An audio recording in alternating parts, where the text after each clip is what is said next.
Welcome to Andy Staples On3 and everybody's favorite new courtroom drama.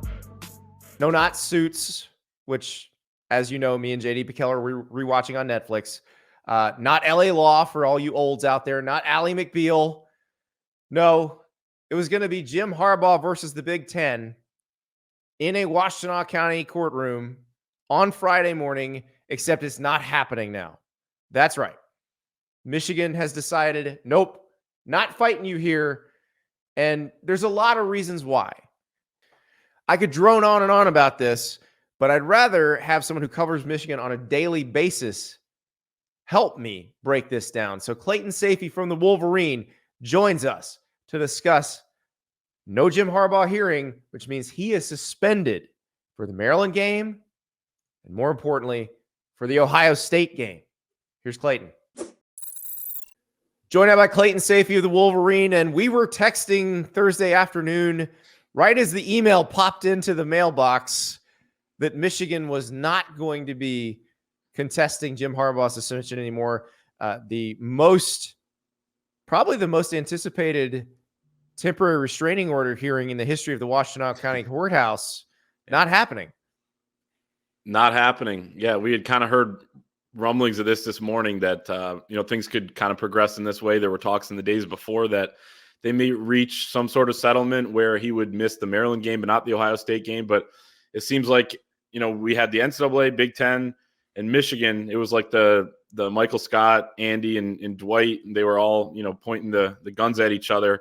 But it seems like Michigan has put theirs down, at least for now, in this fight. Yeah, this felt a little bit like a tactical retreat, especially reading what Chris Ballas, your publisher at the Wolverine, reported on Thursday morning, where he said that the NCAA had been back in, had talked to some Michigan players, and it looked like some more information had come out on that side of things. Was it a case of Michigan maybe not wanting to have some of that stuff out there and maybe used in a way that would make the suspension stand up anyway, and then you just waste all your time? Yeah, the way I see it is partly that. Yes, absolutely. And then the fact that the Big Ten was probably continuing to put the pressure on them, and the reality that they could put in place some further punishments for Michigan in real time. Like, it's such a weird situation because the NCAA is investigating, but they're immediately relaying their information to the Big Ten, and the Big Ten, under their sportsmanship policy, apparently, right, unless they go to court and prove that they can't, they can, issue punishments in real time again. Right. So I think that's the important piece of this, where it's like, okay, maybe they are finding stuff, or maybe they're very intent on disrupting Michigan's game week flow of interviewing players, whatever. Like you said, that Chris Ballas reported, and Michigan said, all right, we can't let this happen when we have a special team here. We got 2 games left. And frankly, you don't want them to say, hey, you can't play in the Big Ten championship game, or we're not going to allow you to go to the playoff. Now, you would know better than me exactly how much they can do on that front, especially when it comes to the playoff. But I think Michigan probably said, okay, we don't have a ton of confidence in what Friday's hearing is going to result in anyway. And let's not let this go, to a place where the Big Ten could issue further punishments. We'll back down for now.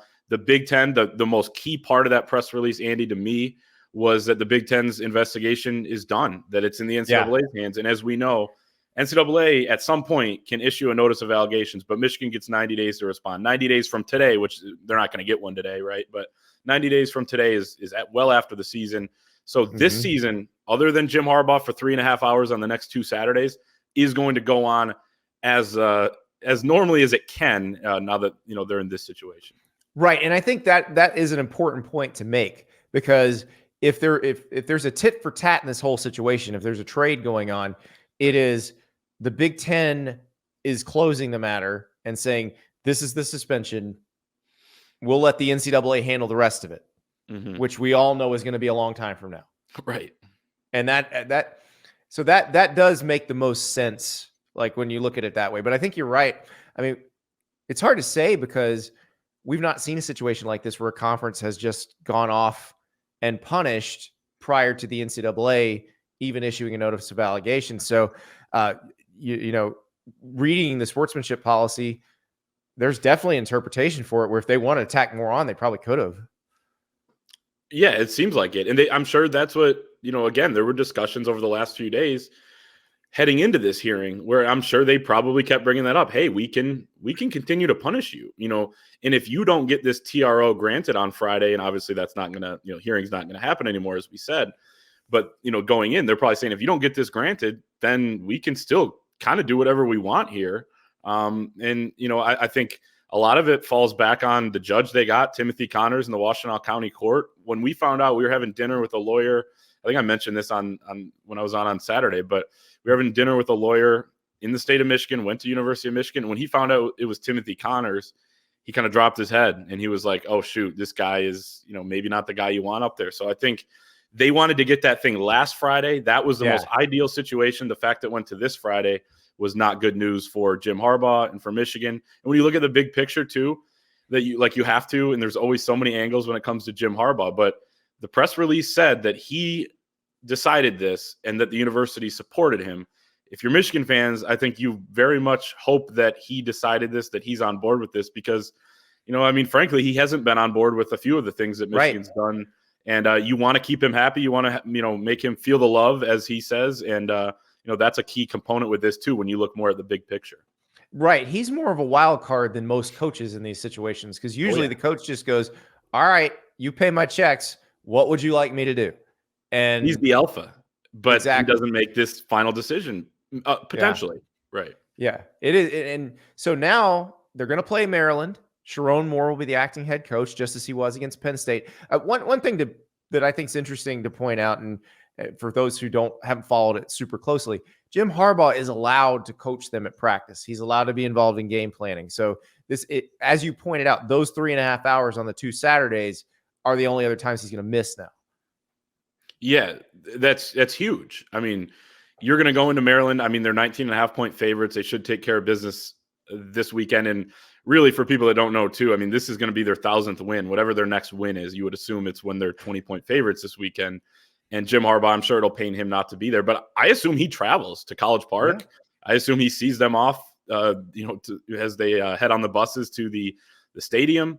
And obviously he'll be on the flight home and everything. So he's not going to be too far away, literally, this weekend. And then obviously in Ann Arbor the next weekend against Ohio State.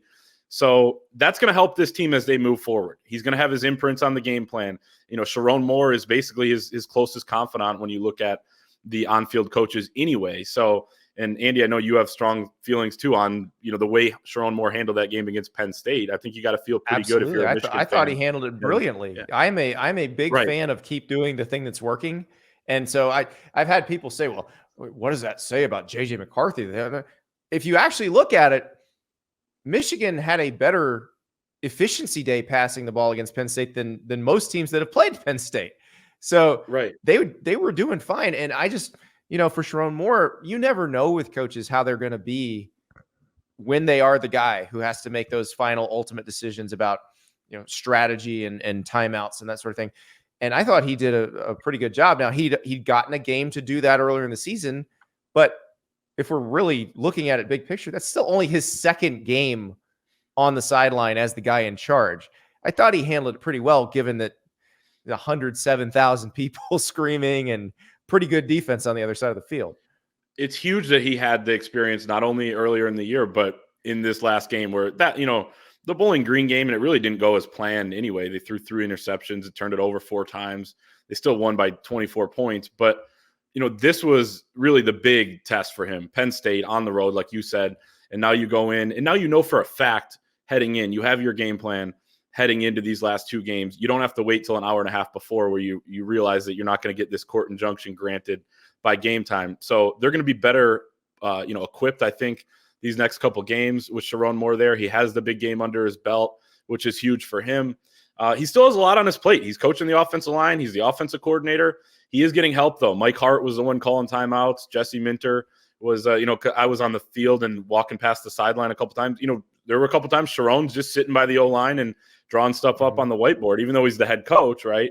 And then he would go over and watch the defense from the sideline once he made some adjustments. So it's still something I think they're working through, but I feel like they have a pretty good plan, all things considered. It is amazing to me, though, and obviously this will become much more real after the Maryland game, but Jim Harbaugh is not going to be on the sidelines for Ohio State. Yeah. That is wild to think about. in the big picture. I said it on a radio show earlier. Like, we are a part of, like, there's going to be a book about this. There's going to be a 30 for 30. Like, we're part of what they're going to be writing about. Maybe it'll be one of us, right? But the history books here of, like, the head coach has been taken off the field for the Michigan-Ohio State game. That is not a small thing. It's a historic thing. And it's wild. And then you think of it from an Ohio State standpoint, there's a ton of pressure on Ryan Day right now.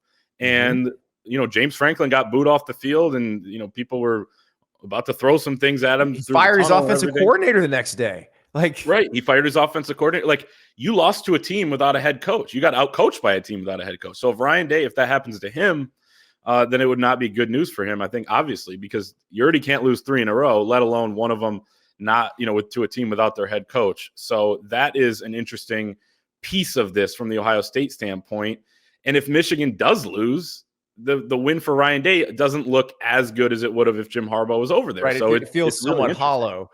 But and then it would be an excuse a little bit, I guess. Yeah. Another point you brought up that I had not thought about, but if Michigan beats Maryland this weekend, it is win number 1,000. Yeah. For the Michigan program. And now Sharon Moore may well wind up the head coach of this program for a significant amount of time. He might be the next guy after Jim Harbaugh, however that ends. And we'll hesitate speculating on that. We have a while before we have to speculate on that further. Yeah. But he may be the head coach of this program in the future. But the fact that he's the interim, the acting head coach, could be the one who puts his name in the book with Fielding Yost and Bo Schembechler and Lloyd Carr as the guy who won number 1,000 for this program. Like, that's an incredible footnote to that particular entry. It is. And I do wonder, because they did some weird things, because there was one game, obviously, as you know, they had Mike Hart for the second half. It was Jay Harbaugh for the first half against UNLV. So they've been doing some interesting things with the record book there. But Sharon Moore, we talked to him yesterday, and he said that, I don't know if it's his call or not, but he said it would certainly be Jim Harbaugh's win. And obviously you wouldn't expect him to say anything else. But you're right. I mean, you look at these records and everything, it's wild that he could be the guy. And like you said, down the road, whenever that is, that could be next year, that could be in 5 years, he may be the head coach of this program, and he would have had that feat, in 2023. This is unprecedented stuff. It's crazy. Now, would have been crazy to see the court hearing. Saw all the TV stations that had lined up to try to go cover it. Would have been something to see, but does seem like a tactical retreat for Michigan. And now we know how it's going to go for the Wolverines for the next 2 games. No Jim Harbaugh. Clayton, thank you so much. Appreciate it. This is going to be an incredible 8 days or so, 9 days or so, because no Jim Harbaugh for the Maryland game. I'm not worried about Michigan in that game, but no Jim Harbaugh against Ohio State that's a big one. We will get into that more with Ari Wasserman when he joins. Ari, you love him from The Athletic, my former podcast tag team partner. We're going to talk about a lot of things, but we're definitely going to talk about Michigan and Jim Harbaugh. We're going to talk about what that means for Ryan Day. We're also going to talk a lot about the Texas A&M job. Who should get it? Is it a great job? What is it better than in terms of jobs? And what level of candidate should they reasonably expect? We'll talk about all of that. But first, I got to tell you about Prize Picks. You know I love Prize Picks. You can download that Prize Picks app today. Use the referral code Andy. They will match your first deposit up to $100. It is the most fun daily fantasy platform available in a lot of places, including Florida and Texas and California. And how do you play? You're picking squares. And they have squares for every sport. NFL, NBA, NHL, and of course, college football and college basketball now. College football ones are the ones we're interested in. This is a college football show. We know the most about college football, and we like having fun with these games. And some of these are very interesting this week. I was going through the Prize Picks selections that had come out on Thursday. How about this one? The game in Knoxville, Georgia and Tennessee. So Joe Milton, 210.5 passing yards, more or less. So you pick squares. You pick at least 2, up to 6. You decide if somebody's more than or less than the number. So Joe Milton, 210.5, more than or less than against the Georgia defense. Ooh, I don't know. But 210.5 for Joe Milton is not a big number. It's not. Carson Beck, meanwhile, that man's got his weapons now. They're expecting big things. 287.5, more or less, for Carson Beck. Now, the one I'm the most interested in for the quarterbacks, though, my man Deacon Hill from the Iowa Hawkeyes. He had his best passing game since he took the starting job after Cade McNamara got hurt. Against Rutgers last week, he was slinging it. He's only got a number of 127.5 against Illinois this weekend. Now, Illinois and Indiana engaged in a little bit of a shootout last week. I don't know that Iowa is going to be able to play a pure shootout, nor will they want to. But if Deacon Hill can have the performance he had against Rutgers, which is a pretty good defense, then I got to go more than on this one. I can tell you right now. So Friday nights, I'll send out potential picks. Sometimes Saturday mornings I will. And we'll do it on Twitter. And some of you guys will give me advice, and I'll often not take it. But occasionally I will take it. But you're not talking me out of this one. I guarantee you I'm going to have a play that includes Deacon Hill more than 127.5. Guaranteed. But there's some other fun stuff like Michael Penix Jr., the Washington quarterback. He's going to Corvallis. They're playing at Oregon State. Remember, Oregon State is favored in this game. So Michael Penix, 2.5 passing plus rushing plus receiving touchdowns, more or less. That feels like an automatic more than. We're going to talk a lot more about Michigan. We've already talked a bunch about Michigan. Well, here's you got your Michigan pass catchers, your targets, Roman Wilson and Cornelius Johnson. Now, remember, Michigan only threw 8 times against Penn State. I don't think that's a function of Sharon Moore being the acting head coach. He's the offensive line coach. He just wants to run it. I think that they felt like that was the best way to beat Penn State. I would imagine that they are going to throw the ball quite a bit more against Maryland. So Roman Wilson is 54.5 receiving yards. Cornelius Johnson is 38.5. That's a juicy one because, again, I think they're going to throw a heck of a lot more against Maryland than they threw against Penn State. So, you know, that Roman Wilson number, they only threw for 60 yards total, the whole team last week. I'm guessing that number goes significantly higher this week. So go to Prize Picks, download that app, use the code Andy. They will match your first deposit up to $100. Get in on the fun. It is a blast going through. Your games are about to start, and you're like, ooh, who do I have? Well, this weekend, I don't know who else I have, but I got Deacon Hill. I'm riding for Deacon Hill this weekend. We will discuss that Iowa and Illinois potential shootout and the Greek god that is Deacon Hill with a man who I know appreciates a unit of a quarterback, Ari Wasserman. You hear him on the Until Saturday podcast. You read him at The Athletic. He's my former podcast partner. We have a lot of fun every time we get together, and we tend to argue a little bit when we get together. So you may experience some back and forth that maybe if you're new to the show, you have not seen before. But we get a little fired up sometimes, and this Texas A&M job fires Ari up big time. So we're going to talk a little bit about the Michigan situation, but we're also going to talk about what that job is at Texas A&M and who it should draw. And I guarantee you it draws some fire out of Ari. Here is my man, Ari Wasserman. Oh, the boys are back in town. It's Ari Wasserman, my boys are back in town. Partner. Boys are back in town. The host back in town of Until Saturday on The Athletic.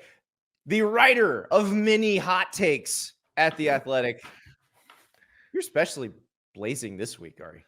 You know, I like to think of them as well thought out analysis, but you know, whatever you want, whatever you want to call it. When you type up And I know how, like when you get inspired, because you and I are the same way in terms of our hot take column creative process. Like when I get inspired, that 850 to 1200 words flows out of me in like 20 minutes. And you're the same way. Thing in like 15 minutes because I already know how I feel. It bubbles inside of my stomach. I don't know what it's like at On3 when it comes to like, I'm sure you have carte blanche or whatever to write whatever you want, but like at the Athletic, I've got to ask permission.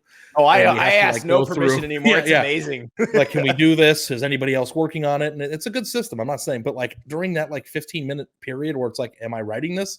I'm like about to vomit with all of the ideas that I have. So when it finally gets to the point where I can rip the tarp off, lay on the bed and type it out, my keyboard is worn down pretty good. So I mean, I feel very reasoned in what I wrote about Texas A&M. I'm sure we'll get into it. I know there's some Michigan news here, but you know, like I think I had a unique take about Michigan on Friday that I don't think people agreed with, which is I thought that the Big Ten's suspension or quasi fake suspension of Jim Harbaugh was premature. Oh, I think a lot of people agreed with that. And in one state. I also think a lot of, because you came back around and got the other people with the stop crying Michigan, nobody feels sorry for you column a few days later. And people thought I was a hypocrite, but it's like, I can think that it was premature, but also not feel bad for you. Correct. Nuance. But nuance has no place in that sort of writing, and that's your problem. But yes, my process now, like, because I remember at the Athletic when you had that idea, because there's so many talented college football writers, you have to make sure somebody hasn't already squatted on that take or that somebody wasn't already working on something. And so, you know, you call the editor, you're like, hey, I got this. What are we thinking? And then you're just kind of waiting, like waiting for that green light. Now my boss is like, just don't get us sued. I'm like, all right, let's go. Hopefully I'll never get us sued. But the cool thing about waiting sometimes too is that the university president will tweet out something that's completely asinine and makes it feel like a tragedy happened, and it'll help you kind of iron things out. So, you know, this is a highly complex situation when it comes to Michigan, and you know, there's a lot of things to feel. We don't know all the answers to the questions that we're all desired or burning to get to. And I know we will get to that point eventually here, you know, maybe. I am so disappointed right now because as we're recording this, Michigan has just sent out the release saying that there will be no hearing on Friday morning. They're not going to court. Jim Harbaugh will accept the suspension. So he's going to sit out the Maryland game. He will sit out the Ohio State game. And that is just the game itself because he can work in practice on the game planning, all that stuff. But there will be no hearing. And Chris Ballas at the Wolverine reported earlier on Thursday that the NCAA continued its investigation, interviewed some Michigan players. Perhaps some stuff came up there that makes things a little more difficult for Michigan and made it where this is what seems to happen with Jim Harbaugh every time. It's like bang your fist against the table, don't do anything, and then okay, I accept the penalty of whatever it is. Like I don't know. Isn't that the legal trope that if the law's on your side, pound the law. If the facts are on your side, pound the facts. If neither is on your side, pound the table. Pound the table. Yeah. I don't know what's going to happen there. I've had this sneaky suspicion that in February or March, the real hammer is going to come, which is why I thought the fake hammer was weak. It's like, if you have enough information to suspend him for Saturdays for the final 3 games of the season, don't you have enough information to just actually suspend him indefinitely until you get to the bottom of this? Like, it's either do it or don't to me. Yeah. So I think it's like now they're going to come back in the Big Ten championship game and the playoff. Like because Michigan's still good enough to beat Ohio State and win the Big Ten. So if they do that, he's just going to come back triumphantly on a white horse and his hair blowing in the wind and come back for the Big Ten title game and the national championship race. Like nothing happened. Will the white horse be endorsed by milk? Yeah. I don't know. I sure hope so. And a bunch of flock of chickens are flying around because apparently you can eat those now when you couldn't before. They're not nervous anymore. It's not a nervous bird. Oh. It's just a bizarre thing to me. It's like everyone's like, well, you have to punish him now. It's like, no, you don't. They didn't really punish him that bad. And trust me, my hottest take, you know, I don't know if it's a take. I wish he was coaching in the game. I wish he were on the sideline for the Ohio State. Okay. Well, we'll get it. See, I'm disappointed because I had this whole set of questions about what if Judge Judy actually adjudicated this case? How would it go? Would she rule for or against Jim Harbaugh? That's out the window now. So I will move on to the next. Yeah, I'm going to the bullpen. But this is one right up your alley, Ari. Mm-hmm. Because What if Michigan, led by Sharon Moore, not Jim Harbaugh, Oh boy. beats Ohio State? Yeah. It's a freaking bloodbath on the Letterman Row message board. Yeah, I was at home for the game last year, and we went live after that game, like 5 minutes after it was over, and I had that burning column bubbling in my gut feeling of like, this is unacceptable. Like, the head coach of Ohio State can't lose this game. You can't punt. Even I do love how you're referring to your best columns as a feeling that usually precedes vomiting or diarrhea. Yeah, no, I mean, like, I was just like, I need to write this, and our podcast that we went for 15 minutes on YouTube was like stopping me from writing it. And I remember like it giving me acid reflux. You seemed very nervous that day. I was like ready to ride. Like, I had it in my head of like, I had the nervous bird line in there all lined up. Like, everything was, and the column did really, really well. That said, like, what is the column? I was thinking about this while going to the bathroom this morning, actually. What is the column this year? What is the column this year? Like, if Ohio State just loses, 24-20 or 31-24 or something, and it's a close game, it's just like, sometimes really good teams just win games. And like, I don't know. But not if their coach is suspended. No, I know. I know. I'm not saying that he gets off scot-free. It's just like, how do I write a column that's interesting that isn't the same exact thing that I wrote 365 days ago? Couldn't you just write it again? John Cooper and then copy paste, copy paste, copy paste, copy paste? Copy paste, copy. I mean, like, if they lose 3 in a row, then I think that comparison rings. I think it becomes fair. You don't need 10 years of data in order to get to that point, because Ryan Day, as we all know, has been very, very successful leading the Ohio State football program in every other avenue. They played a tremendous game against Georgia last year. They came up short, but you would hire that Ryan Day and that team to coach any team in college football. And his record against Big Ten opponents, I believe, is 30 or 40 something and 2, and the only 2 are the Michigan game. So if you can't figure out a way to get that, like, that's a major problem. And last year, I feel like the last 2 losses were way worse, because I thought Ohio State's teams that lost those games were probably better than the one that they have this year, although their defense is much better. Michigan is a much more advanced version of itself now too. So, and it's on the road. It's going to be a tough spot. But like, the thing that everybody always says is like, Ryan Day snitched and Ryan Day didn't want this to happen, or Ryan I don't Day care about any of that. I really don't. I don't care about it either. But like, also too, like, if you put yourself in Ryan Day's position, don't you think he has nothing to gain by playing in that game against an interim coach? Thing. Like, I'm sure if they win, he was hoping that. Yeah, of course, he spends all year like any coach competitive would. Like, if fans actually bought into what they were saying and were like, "Oh, he's too scared to play Jim Harbaugh," it's like, do you think that that's how coaches' minds work? Like, he's eager to flip the script. Like, I don't know. If they beat Michigan now, it's because Harbaugh wasn't on the sideline. And if they lose to Michigan now, it's because he's John Cooper. It's like, you can't win. And I just think that this is the most highly anticipated version of the game since 2006. And I think that you could make a case that this is even more anticipated than that game was, because they're both probably still going to be undefeated like they were in 2006. But now you have all this the scandal hanging over the balance of it. You've got Ryan Day's position as Ohio State's coach hanging in the balance. And of course, you've got the college football playoff, Big Ten championship, all that there too. And on top of that, Harbaugh suspended. So it's like, but like 2006, because 2006, the loser's probably out of right. BC's title game. And in this one, provided Florida State doesn't drop a weird one, or Washington. There's too many teams alive still, Andy. State. Like, yeah, if Washington beats Oregon State, it probably means the loser of this game, of the Michigan-Ohio State game, is out. It's out. Yeah. I mean, people like to use last year's Ohio State-Michigan game as an illustration of why the regular season doesn't matter now. But that was such an extenuating circumstance. They couldn't find 4 viable options last year. Yeah. And how many teams are still technically playoff worthy as we go into week 12? 8? I think it's 9. Yeah. I mean, 9 teams that and like this weekend, all the SEC teams are playing their FCS opponents. And the only one that I really feel like is in much danger of losing, I guess maybe 2, would be Texas at Iowa State. Yeah. They're hanging 7.5. And then Washington on the road at Oregon State, they're a 2.5 point dog. So we need a weekend where teams lose unexpectedly, but we're not going to get it in the SEC this week because they don't play Division I football teams, basically, or Power 5 teams. And then everybody else kind of seems to have, like, Oregon's playing ASU. I mean, who else is playing anybody? I mean, Ohio State's playing. Minnesota. Who are they playing? I don't even remember. Minnesota. They're 28-point favorites. Like, this is going to come down to conference championship games in rivalry weekend. And I think that's the way the sport was intended.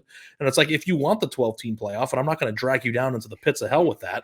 That's okay. I beat you. This is actually kind of playing out to be kind of like that, where you have the conference championship games are so pointless most years. Yeah. I mean, if Oregon and Washington play in the Pac-12 again, and you have Texas and Oklahoma playing, Texas is playing for its life. And then you have Atlanta, which is Alabama, Georgia. Like, these are really important games that are happening before the playoff committee reveals their final ranking. So, yeah, I don't think that the loser of the Ohio State-Michigan game this year is going to be afforded the opportunity to be like, we're still going to get in. I think if you lose, you're out. And especially if it's Michigan, because they have the weaker non-conference schedule and all the other stuff. But yeah, you wrote, when Harbaugh got suspended, that this kind of weakens the product. I don't think it weakens the product, or I don't think it. Everybody disagrees with that. I don't know that it makes people less interested. Freaking weird. Like, the ratings are going to be through the roof. Like, no, I don't mean it like people aren't going to watch. I feel like if the game was a 10 out of 10 without Harbaugh, it might be 9 out of 9 out of 10. Like, it is not the peak version but you'll of itself. Always remember this as the one they played without Harbaugh. Like, that makes it. I know, but half of the rivalry wants to get revenge. Yeah. I just I put up a poll on my Twitter because I was curious about this, of asking Ohio State fans, and who knows who voted in it, but do you want Jim Harbaugh to be suspended for the game? And I think like 70% said no. Like, I don't think people, like Ohio State fans, want to beat him on the sideline. They don't want to go another year with the bull crap. You know how Twitter is. And it's also they didn't have Harbaugh, State. So yeah, it's Ohio State. It's a program that's used to winning. Like, they ain't ducking anybody. They're not going to be like, well, I'd rather play with. No, they'll take on whoever. And I think Ryan Day was probably hitting that no button over and over and over again on that, because, like you said, he's the most incentivized to want Jim Harbaugh on that sideline, but he ain't going to be there now. So, because if you lose to Harbaugh and it's your third loss in a row, it's really bad in Columbus, but it's not nearly as bad as losing to Sharon Moore. Like the way that you're analyzed. Yeah. And if you beat Harbaugh, did you really get the monkey off your back? Yeah. Yeah. Yeah. If you beat Moore, did you really get the monkey off your back? Right. Yeah, but it's like, I'm like, my family, I got 15 Wassermans coming into my house for this Thanksgiving, and it's going to be an eccentric bunch. I can't wait. Have you bought your tub of cottage cheese in honor of our I did not. I didn't. Scott Docterman, the Iowa beat writer for The Athletic. So he was on with Ari and I last year for the Thanksgiving sides draft. Yes, we drafted Thanksgiving sides, and late in the draft, he went with black olives, which I actually do enjoy a nice olive spread before any big meal. But then he went cottage cheese, and it was one of the ultimate record scratch moments on the show, because I have never seen a bowl of cottage cheese at a family gathering. Also, too, we're drafting Thanksgiving sides. Pal, they're going to be there at the end. You can sign them as undrafted free agents. You don't need to waste a pick. I caught on to something you just said, though, too. You're like, I love a nice bowl of olive variety before any meal. Do you get olives before meals? Is that a thing? I don't usually get the olives. My mother-in-law will put them out, and we have some friends that almost any kind of dinner party situation they throw, they will have an olive spread and a charcuterie board. I've never seen an olive spread in my entire life. Really?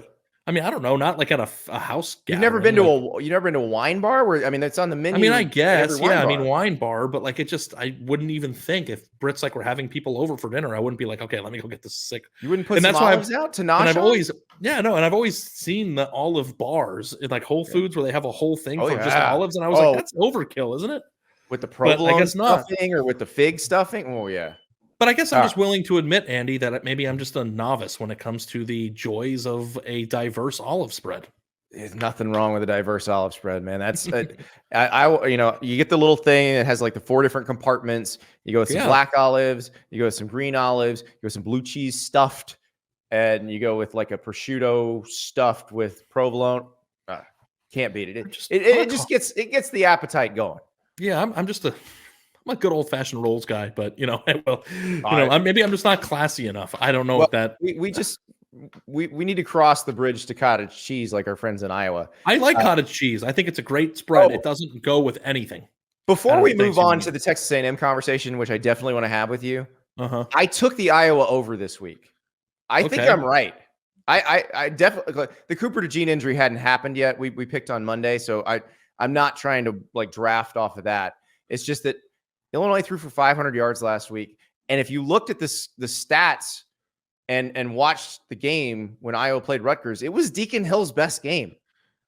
Every single week when this spread keeps dropping, not spread, the over-under total. Yeah. It was 31, then it went to 30.5. Then, I mean, last week's got, I think, down to 27.5. Yeah. Opened at 28.5. And it hit. It keeps going under. It keeps going under. It keeps going under. I don't know the last time an Iowa total hit the over. Western Michigan. It's eight. The Iowa total is, the Iowa under is 8-2 this year. Yeah. And they're getting 30.5, right? Like, yeah. I don't know. Look at Deacon Hill. Look at this man. He's a unit. Yeah. Hey, it's like a DJU, except not fast, big, or strong, or accurate. Yeah. I don't know. I think he weighs more than DJU too. But again, listen, I love quarterbacks who resemble me because there aren't not very many of them. So, but no, I did take that. All right, let's talk Texas A&M because this is the conversation in college football this week. We knew something was going to happen eventually because they weren't getting where they were wanting to go. The buyout was going to be huge, whether you did it this year, next year, the year after that. So they go ahead, rip the Band-Aid off. They fire Jimbo Fisher. And you write a column that says, watch out because Texas A&M's a great job. It's like the ultimate sleeping giant column, which we know that. But they can't ever get it figured out. Well, I think there's a difference between sleeping giant and attractive job. And let me ask you this. You know that we used to like break into games in the middle of it that we didn't plan for? Let's play a game. Okay. I want you to list every job that you definitively think it is not a debate is better than the A&M job. Okay, good. No debate. Just right, no debate. Because like I did my 2-question test column to explain why Dan Lanning should stay at Oregon. Because I think that the Oregon job is better because it's a Big Ten job where you can regularly finish in the top 3 of the Big Ten. So that was because I think if you have one of those jobs, unless it's Alabama or Ohio State calling you, you don't move. So I can only get to 4, by the way. That's a debate. Like I agree that and I understand a reasonable person would say Texas A&M's a better job than Oregon. I just happen to disagree. And I don't want you to be one of these people, if you're listening, that goes, they haven't won anything ever. That's not the question. The question is, from a coaching perspective, if you are a candidate with a job or without one now, name 5 places, as many as you can, that offer you a compensation and upside package from a job standpoint that is better than what Texas A&M could offer you. Georgia, Alabama, Ohio State, LSU. Those 4. That's 4. I'm assuming that's your 4. And like, I think you could have a debate with Alabama. Right, because Nick Saban has made Alabama what the job it is. And who wants to follow that guy? Bear Bryant made it a really good job too. But Alabama is harder than people realize because of Auburn. And Nick Saban and Auburn has the right guy there to recruit and stuff too now. It's not like it's Brian Harsin on the other sideline. Yeah. And I'm saying, like, from an attractive standpoint, and maybe this is a secondary column, but if I'm a coach, I don't want to have to follow Nick Saban. Also, the Alabama talent pool isn't nearly as good as what you have in Georgia, which is why Kirby Smart. Georgia's the best job in the country. It's not close. But I think that you can make a debate if you are like, let's just use Dan Lanning as an example because Dan Lanning's name got brought up. If you are Dan Lanning and you were forced to leave Oregon, and you could pick between the Alabama job and the A&M job, he probably picks the Alabama job because he coached at Georgia and he knows. He also worked at Alabama and stuff. But like, which one would you? I just think that A&M just offers too much to that's like not. 2 things can happen at A&M. One, you go there and you become the first coach to win big in like the history of the program, and they build a bronze statue of you in front of Kyle Field. And the other one is you get fired after failing miserably 3 years down the line, and your grandchildren's grandchildren can go to private school on a month's check for you. Like, it is just, there's no losing here. I just don't know. Like Alabama, you got to go in there, you got to replace a legend, you have to, get the recruits. I would take Alabama though, because program Alabama has won before. the people in charge. It's the same thing as an NFL franchise. Like there are good NFL owners and bad NFL owners. Like you want to work for a good franchise. Texas A&M has yet to prove it's a good franchise. It is a more extreme version of the Texas job because Texas has had the pockets of dominance. A&M's never had that. But Texas is another one where every time it opens, we're like, it has all these resources, it has all these advantages, but for whatever reason, they can't get it going. Now it looks like now they're going to make the has it playoff going. this year. Correct. I don't think that them never being good is a good enough reason to not go there. Well, no, you're right. If they hire the right person, we're all going to look back and say, imagine that. Yeah. Like, and I know you wrote a column, and listen, Oregon has the NIL money. Geography, like you pointed out, isn't as important in recruiting in 2023 and 2024 as it was in 1995. They have the Nike money. They're a cool, recognizable brand. They have one more. You can't say Oregon's never done anything. They're in an easier conference. They're in an easier conference. They're in an easier conference. They're in an easier conference. Assuming they are in an easier conference, it's not a debate, but it's not an easy conference. No. So, the new Big Ten is not an easy conference. Yeah, but the new SEC is insane. A slog. Like I know, but you also will probably miss half those teams on your regular schedule too. Like you're not going to be playing Oklahoma, Texas, LSU, Bama, and Georgia. The problem is Arkansas is going to have good players, and Ole Miss is going to have good players, and Mississippi State's going to have good players. It is easier. I'm not going to argue with that. It is easier, but the Big Ten is a place that will, put yourself in a position to make a lot of money, and you can win big there too. So I get that. But like, if you ask me which team Dan Lanning would be more likely to win a national championship at in the next 2 or 3 years, I would say A&M, especially if they're able to keep the roster together. And over Oregon? This guy, yeah. They might have a harder time getting there, but getting there is only half the story. Just ask TCU how far getting there gets you. Listen, you get the right coach at A&M, and he either brings the right quarterback or Connor Wigman ends up being the right quarterback. Then no, you could pretty quickly do it. They're way ahead of Oregon in total talent on their roster right now. I'm not saying that won't change, but I think that you have a better opportunity because for as good as Dan Lanning has done at Oregon, they have not amassed the amount of talent in a single class or in their class in general. Even the one other than Alabama, Georgia, or Ohio State, who has ever accumulated the amount of A&M. talent That's the answer. 2022 class. Exactly. Yeah. So, if you're talking about the debate of should he leave or should he go, Dan Lanning can go make $100 million from A&M and actually have a chance to win or win 10 games. Listen, too, I know people talk about how A&M is but he has a better chance of being okay. If you had to make a bet in the next 5 years, I don't want to bet with you anymore. I know. I'm going to win that USC bet, but that's cool. So we know Dan Lanning's not going to take the Texas A&M job. This is just a hypothetical here. Yeah, it's just an example. If he were to go to Texas A&M or stay at Oregon, which is the one where in 5 years he'll have more playoff appearances? I would bet Oregon all day, every day, twice on Sunday.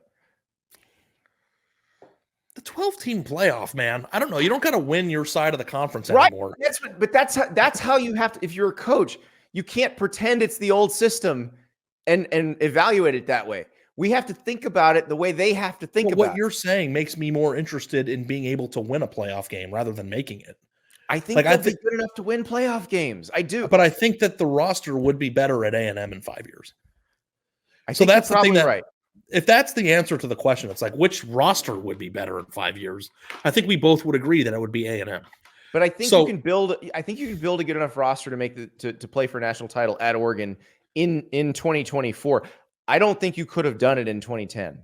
I think you could do it now. If you go look at the numbers, I believe that Texas A&M is one of only 4 teams in the entire country that has double-digit 5-star prospects. Yeah, that's correct. Ohio State, Georgia, and Alabama are the only other ones. What have they ever done? And Texas has 9. So those are the Group A teams on our podcast that we talk about. I just feel like what you're saying is true. I think that navigating the Big Ten and making the playoff, the 12-team field, would be easier at Oregon. But I don't know if he would ever have the roster that can win it. So, would you rather trade the appearances, or would you rather not make it as much, but put together the one roster that wins a national title? The problem with Texas A&M, because it may just be cursed, is you may not make it at all. Like that. And then what? I know you make a bunch of money and you're fired. I got it. I get it. All right, let's turn this conversation, because Dan Lanning's obviously not going there. We need to figure out who is going there. And obviously you've got, your Mike Elkos, your Jeff Trailers, who are going to be there. I'm sure they're going to talk to him. One of them may get hired, but this feels like a job, Ari. A couple years ago when LSU opened and USC opened, I don't know that a month before any of us would have suspected Lincoln Riley to USC, Brian Kelly to LSU. I think Lincoln Riley to LSU was something we were asking about in the weeks preceding those moves, but it was a surprising move for both guys. Who out there might surprise us by being interested in this Texas A&M job? Because I think you're right. I think a lot of coaches will look at this and go, holy crap, that's a lot of money. Holy crap, that's a lot of talent. I can get a roster there that I can't get here. There is not a single thing that A&M, or that you need to win a national championship in 2023 and 2024 and beyond, that A&M doesn't possess. So, and how many jobs can you say that about? 15? Who would?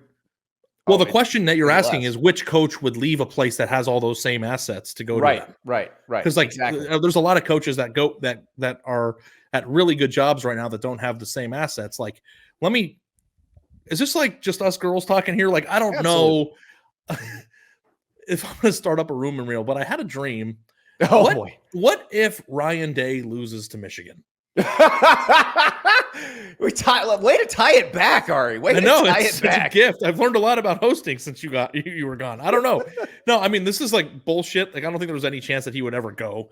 But like, the Ryan Day is one of only. Okay, we are 2 years away or removed from Lincoln Riley going from Oklahoma to USC, Brian Kelly going from Notre Dame to LSU, and Mario Cristobal leaving Oregon to go to Miami. And funny enough, we're having this discussion. How much better of a job is A&M than Miami? Like, can you believe that the previous coach left Oregon for Miami, and we're having this debate right now? Yes, because he's from Miami and played at Miami. I know, but it's just like, I don't know. I'm from Phoenix. I would go the opposite direction if I had all the things that Texas A&M was offering. But I don't know if that coach is out there right now. So the only one that I could come up with in this weird, bizarro world example would be if Ryan Day loses to Michigan, he feels unappreciated at Ohio State because people will call for his job, and he's only lost 3 conference games, and he'll be like, you know what, I'll just take my family to a place that's on the outside of Houston, about an hour and a half away. Where they never get mad if you lose games. Oh, wait. Well, but like maybe for a different reason. Like, he's had a pretty good record otherwise. I don't know. Right. A&M. It would be funny if he went to A&M and just kept losing to Texas. But A&M, square one for A&M is win 10 games. Like, I don't think you've got to go there and win a national championship in the first 2 or 3 years to be successful. In fact, and I know that they were kind of trapped by the Jimbo contract, but Jimbo had more than enough runway to get something going there. They didn't fire him in a knee-jerk reaction after 2 years. I know they couldn't have, but he had a long time. Yeah. So I think that it would be a pretty attractive place where if you won 10 games, you would be a god. They've only won 10 games one time since 1998. Isn't that remarkable? Like, think about how low the bar is. You want to talk about how Mark Stoops has the best job in the country because he works at a place that doesn't have high standards and gets paid a boatload of money with an insane buyout? Why not go to a place that has a 110,000 person stadium that will like carry you out like Rudy if you win 10 games one year? Winning 10 games at Alabama is a failure of a season. Winning it at A&M completely is a different paradigm. So, like, the only peer person that I think matches, well, there's 2. Who's the other? That matches the Lincoln Riley, the Lincoln Riley aura, I think, would be Ryan Day. But there's one other name that's been creeping up a little bit in a funny way, but that's Dabo Swinney. If you're Texas A&M and you want to make a splash, Swinney. That's hiring Jimbo again. I know. I would hate it. It would be a terrible hire, but never underestimate. And the one thing that I've learned talking to A&M fans that my wife is friends with, and the people I exist around in Texas, and not that they're the chief czar of what A&M's, upper brass is going to do, but they are not swayed or excited when you start bringing up rational names like Jeff Traylor or Mike Elko or, anybody else. They want Michael Jackson. Work. Yeah, they want to, because part of the A&M aura is we have more money than you, and we'll show you that by hiring whoever we want. And if they go get somebody at UTSA, and the 2 times in their history they've done that, Jackie Sherrill and Jimbo Fisher, it's been an utter disaster. Yeah. So here's the thing: you're like, who's that person? I mean, if they hire Dabo, I think it would be a disaster. You can't hire a person who's having a downturn at his current program. You got to use the transfer portal. He doesn't use a transfer portal, and also has been on record, even before NIL existed, saying if they ever pay the players, he'll retire. He's not Mr. Throw money at problems guy. So he's out, or he's not a fit. And I don't think Ryan Day would go. I think that he really cares about raising his family in one place, and Ohio State's one of the top 4 jobs in America. So this brings us to the next topic, Andy, which is, can the lack of Lincoln Riley-like candidates, and that dismisses the notion that Lincoln Riley would bolt from USC, because it is not impossible. Like, he's already going bolted great once right now. But I know, but I would never hire Lincoln Riley to recruit in the SEC. I don't think he wants any part of that smoke. No, I know, but like if they're like Lincoln Riley, I know things aren't going well. You're hitting reset. Your quarterback's leaving. You haven't recruited incredible classes to USC that you can't turn. Which is why you wouldn't want him at A&M. I know, but you go to A&M. What's A&M is one Caleb Williams star away from being really, really good. I think with the roster that they have, I think that you could. You mean a guy who won the Heisman and then didn't win it the next year? And went 10-2 the year he won the Heisman. I'm trying to bring you into the Texas A&M temperament. It's the same thing as Johnny Manziel. I know, but what do you think Texas A&M fans would be more excited about, Jeff Traylor or Lincoln Riley? I'm trying to give you candidates that scratch the itch to flash. You're right. They would definitely be more. And here's the thing. Like, if Dan Quinn, who's an Aggie, were not sitting, like if he was struggling with the Lions right now, if he were not sitting on a roster, to go to the Super Bowl, maybe, right, that could probably win their division maybe for the next 6 years, especially if they get a good quarterback to replace Jared Goff in the next couple of years. Like it might be something you think about. But the thing is, like, even the idea of an NFL guy, college coaching is so much harder than NFL coaching now because of recruiting and NIL that nobody in the NFL is going to want that. You know how much Dan Campbell makes? Off the top of your head? Probably $8-9 million a year. It's not. It's way less. Oh, it's maybe that's true. A little less. Yeah. So I'm just saying, like, here's the thing. I think A&M is going to learn its lesson and not give out a God contract of 10 years, $100 million guaranteed, because now they're going to be paying somebody $13,000 a day for like the next 37 years. I think that they might think better of it, but I don't think A&M is going to lose the guy that they want for money. And if they offer Dan Campbell in a banana land pie in the sky scenario $11 million a year to come coach A&M, and he gets 300 or 400% more than he's currently making, there's no such thing as too much money and wealth accumulation. So I would be shocked if any of these come true, but we're certainly talking about the pie in the sky, home run, scratch the itch to flash hires. Now, let me go back to realistic Hireland. Tell me if I'm crazy about this, okay? Because I started looking up Jeff Traylor's contract. So he's the UTSA coach, former Texas high school coach. He actually would be a really good fit at Texas A&M. So he makes $2.8 million a year there. His buyout is actually a huge buyout for a Group of 5 school. Like, if he were fired after this season, which obviously he won't be because he's undefeated in conference play right now, he would be owed $14.4 million. So if you're Ross Bjork and you hired him at Texas A&M, what are you paying him, and what is the buyout guarantee? Like, you tell me. I would pay him. I'd offer him $6 million a year, maybe less, and I'd say I'd structure it so that his buyout was like $15 million. And when his agent goes, well, that's only $600,000 more than his buyout would be now. I'm like, you're right. I can make it $1 more if you'd like that. Would you like to be the Texas A&M coach or the UTSA coach? You decide. Like, that's how they should negotiate these things, but they never do. Well, also, too, and this was going to bring me to the next point, is we're trying to find the coach that will tickle the A&M fan base the most or make the biggest splash, the way that Riley did when he went to USC and Kelly did at Notre Dame. The notion that A&M could be saved from itself because there isn't an obvious candidate that does that is something that might be the saving grace for them.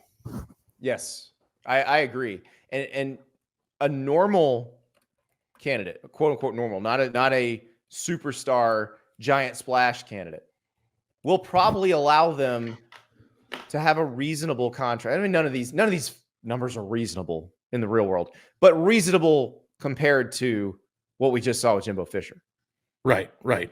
So I don't know. But the thing is, like, what do you think Texas A&M needs? Like, there's a want, there's a flashy, there's a desire. I will tell you the two guys who I think would do really well there. And there's one guy, like, I put his name up for every job, and the fans of his current school get mad at me for this. But I just think he'd win everywhere because he has, and he just, like, the way he's done this particular job suggests to me that it does not matter where you put him, what level you put him at, he will be successful. And that is Lance Leipold. Yeah. Like, Kansas is not fluky good. They're like, he turned them from the worst program in the Power Five to a pretty good football team that can play with lots of, almost anybody. I mean, there's a certain profile of what good coaching hires look like these days, and unfortunately, he doesn't fit that profile. Now you got to start thinking outside of the box a little bit of just like, how much does building a program matter? It's like we talked about this on the previous show all the time. I think Lance is smart enough to know that if you put him at Texas A&M, he's like, okay, I can get 5 stars. Let's go get some damn 5 stars. Like, yeah, and he'll develop them too. Yeah, I think they're at the point now too where they just need to have a functional coach that runs a good offense, knows how to win the locker room, and just can be competent, But the thing that I don't know about that is that what do you emphasize first? A coach that has illustrated an ability to build a program that was in the dumps into a more sturdy, more fun team? Or do you need a maniacal recruiter that can continue to accumulate that talent at the same pace that Jimbo Fisher did? And I don't know if the candidate is out there outside of Dan Lanning, which makes me want to write a God contract for him and get him to come, even though he said he didn't want to leave. Like, I don't think that there is a better slam dunk of a hire out there for A&M than Dan Lanning, and if he is dead set on leaving, perfect because you've seen him recruit. You've seen him recruit at the level that you need when he was at Georgia. Yeah, and you've also seen him. You've also seen him recruit pretty close to the level you need as a head coach at Oregon, where it's a little bit harder to do that. And so I agree with you that that he's the easiest one. Let me give you the other one.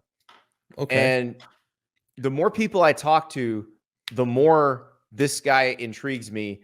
And he's gonna, like, his name's gonna be up for multiple things this year. I don't know if A&M's in the cards. I don't know if they would consider him. He's at your alma mater, Ari. I know. I knew you were gonna say that. Leave my friend alone. Well, leave all my friends alone. They're enjoying. Can't they be happy for one we season? Had Jed on the show last week, and he was explaining the 2022 recruiting class to us. Like, if he gives that answer to an athletic director making a hire, like, I would hire him on the spot based on that answer alone. Well, he gets it. That's the thing. The other thing with Jed Fish is there's another job that's probably opening up here pretty soon that UCLA. He has connections to. Absolutely. And the 3 best players on Arizona's football team are all from Southern California. So I would track that. I don't know.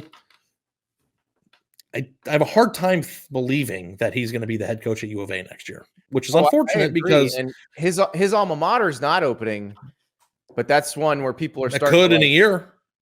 Exactly. But, UCLA is one where I think they might be fighting or trying to decide between him and Jonathan Smith. Jonathan Smith's another one. Seriously consider. But I just don't know. Like, does Jed Fish, like, if you're the A&M brass, I like when you put a thumbs up this camera. I didn't do that. I did don't know that. how that happened. I think it does that. Yeah. I don't know. I didn't go to medical school. I just know that it pops up on the screen. Do any of these names make it happy? Make A&M happy? That's the thing. It's like, if they got Jonathan, like, we're college football nerds. We watch it every weekend. We understand what Jonathan Smith built at Oregon State. I've seen up close and personal what Jed Fish has done to Jonathan rejuvenate Smith seems the program. Kick people's ass. Like, how much we've. I know, but do people know that? Do people know that? I know they don't. But a lot of Aggies. I know a lot of Aggies. Like, they've never. You go back to, like, the Wrecking Crew defense in the 90s. Like, they love those guys. Like, how much would they love a program that just flat out beat people's asses like Jonathan Smith's Oregon State teams do? Like, I don't mean on the scoreboard necessarily. I mean on the line of scrimmage. And, like, in the SEC, that's kind of how you have to win. So, like, I would not be shocked if Jonathan Smith is at UCLA or Michigan State or somewhere like that next year. I don't know that he's sexy enough to hire. I don't know if he, like, what his personal desires are either. Right. And he's a West Coast guy. He's from Pasadena. He went to Oregon State. And he's also a part of the team now that is no longer, it's like in conference purgatory. Well, and that's why means we're even talking about this, because yeah, usually when you're at your alma mater and you're doing well, you're not leaving. But his situation's so unusual. But and if they win and beat Washington, like I think they will this weekend, then he becomes a much sexier candidate in one weekend. But there's nothing sexy about those guys, except I do think they'd win. And like the Fish one is interesting to me because he did recruit above his level, above Arizona's level as soon as he got there at the high school level, not just in the portal. And I think that is interesting because that means you could go to a Texas A&M or a Big Ten school, and you would start getting really good players right away. You know what I appreciate about Jedd Fish is that, and I pay closer attention to Arizona than other programs just because I've got a lot of friends who live and die by it. He got to Tucson, a place that he really didn't have much connection to, and he treated Tucson like a place that he has been his whole life. He knew what the selling points of the program were. He knew what people wanted to hear. He has Arizona in, position with 5-star prospects at local high schools. He's recruiting Southern California really well. Like, he did a very good job. He got Gronk to come back for the first time in 10 years. You know what? The one little factoid he gave us that impressed me the most? What's that? So in that first full cycle recruiting class, 2022, his coaches were not allowed to offer anybody who played on a high school team with a losing record. Yeah, I told our coaches, no high school kids with losing records. We needed to bring winners into the locker room. Yeah, that is cool. His thing was we've been through enough losing. We don't have people who know how to win. So, well, and they don't have anybody who knows how to win. So if you just bring in freshmen who are only used to winning, maybe that will help. Yeah, well, listen, I don't know how in the weeds you guys got with, but like before the class he got there, Arizona was a Power 5 school that signed only one top 1,000 player in the country. And they had to honor all of those commitments. They made him honor every one of those commitments. 3 lost teams. So I can I just get wary when it's very early or relatively early in someone's head coaching tenure to give them that contract.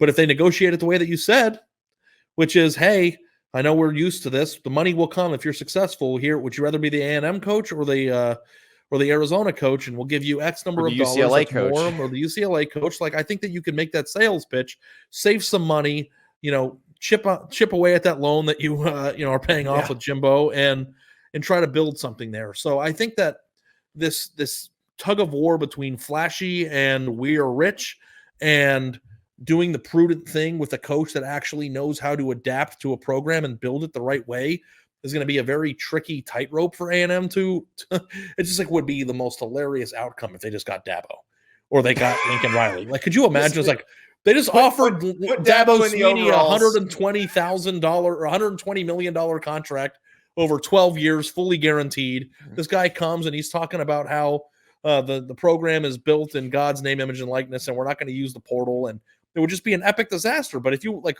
to talk about funny, that would be funny because people would be excited about it. Our guy Kip would be telling our guy Kip, the yell leader who taught you how to be a yell leader, he'd be doing old rock jokes, and Dabo would be laughing his butt off. Dabo Sweeney does strike me as the only coach in America that would legitimately laugh at the jokes at the Friday night yell. Oh, 100%. 100%. I want to put him in the overalls. I want his overalls to say "Good Bull Dabo." But we have to leave the possibility open that A&M will hire somebody out of the NFL or find somebody that we're not considering and give us a little bit because they have so much money. Yes. So much money. And people are more driven by it than people want to give them credit for. A lot of people are driven by it. Ari Wasserman, I would pay you $76 million to not work. That's how much I love you. Yeah, man, I appreciate that. I would love to pay $76 million to work even. I know I like my job, but I'll take $76 million to not work. I've got a few I've been watching Selling Sunset. Do you watch that show? No. Oh, it's just a real estate show with very attractive men and women on there that just sell $80 million homes, and it'd be a good life. It'd be a good life in Malibu. You could buy Sunset, sell Sunset, do it all. Yeah, I would do it. Ari Wasserman, you can hear him on the Until Saturday podcast. You can read him at The Athletic. You are the best. It's good to see Andy. Miss your face. So basically what you just experienced is what happens when Ari calls me on the phone every couple of days. We just figured we'd record it, let you guys hear it, because we get in these arguments all the time. And it's funny because I think we agree that the Texas A&M job has a lot going for it. But I think where we differ is Ari assumes that as long as you have money and are close to recruits and have a big stadium, that you are automatically qualified to play for national titles, to be a national title contender. I just think there's more to it than that. I think if that were all it took, Texas A&M would already have some recent national titles. But they don't, because that's not all it takes. Whatever it is that they need, honestly, I'm not sure if it's just hiring the right coach or if there's some other, if there's some sort of ritual that they need to do to get a curse lifted, but they just haven't been able to do it. So I think there's more to it than just you have a bunch of money in a big stadium and you live close to recruits. But we'll find out, because if they hire the right coach and all of a sudden they're making the playoff every year, compete for national titles, then Ari's right and I'm wrong. But we shall see. More immediately, there's some really interesting games this weekend. Obviously, we've talked a ton about Oregon State, Washington in Corvallis. We've talked about Georgia going up to play Tennessee. We've talked about Texas and Iowa State, the game that could, if Iowa State were to win, could plunge the Big 12 into tiebreaker hell. Thank you again, by the way, for George Stoya and Eddie Radosevich from Sooner Scoop yesterday coming on the show and explaining the entire Big 12 tiebreaker procedure and what changes they made this week, because I was struggling with that one. So if Iowa State wins, we'll have a better idea of how that's all going to work. But I think that's going to be a fun game in Ames. Our friends at the Sickos Committee, though, pointed out 5 games that we all should be watching because the stakes are big for all the teams involved. So the Sickos Committee folks, who are some of the smartest people on the internet, I love them so much. They're calling these games Bowleligibowls. Basically, it is a 5-win team versus a 5-win team, and the winner is bowl eligible. In this case, because this is week 11 and everybody's played 10 games, these are all 5-5 teams. So there's a lot of symmetry right here. But you have UCF at Texas Tech, Marshall at South Alabama, Boise State at Utah State, Nebraska at Wisconsin, Syracuse at Georgia Tech. Winner of each of those games is going bowling. I tell you right now, the Nebraska one feels the biggest. Like, they need to win this to go bowling. They play Iowa next week. That one's going to be tougher. And yes, I know they won under interim Mickey Joseph against Iowa last year. But I'm telling you right now, they need to win this one against Wisconsin. And given the way Wisconsin's been playing, I think there's a good chance that Nebraska finally does get bowl eligible. Remember, they've been trying for a couple of weeks. They've lost 2 in a row. They lost to Michigan State and they lost to Maryland. So they need to get over this hump. This would be big for Matt Rule and his program.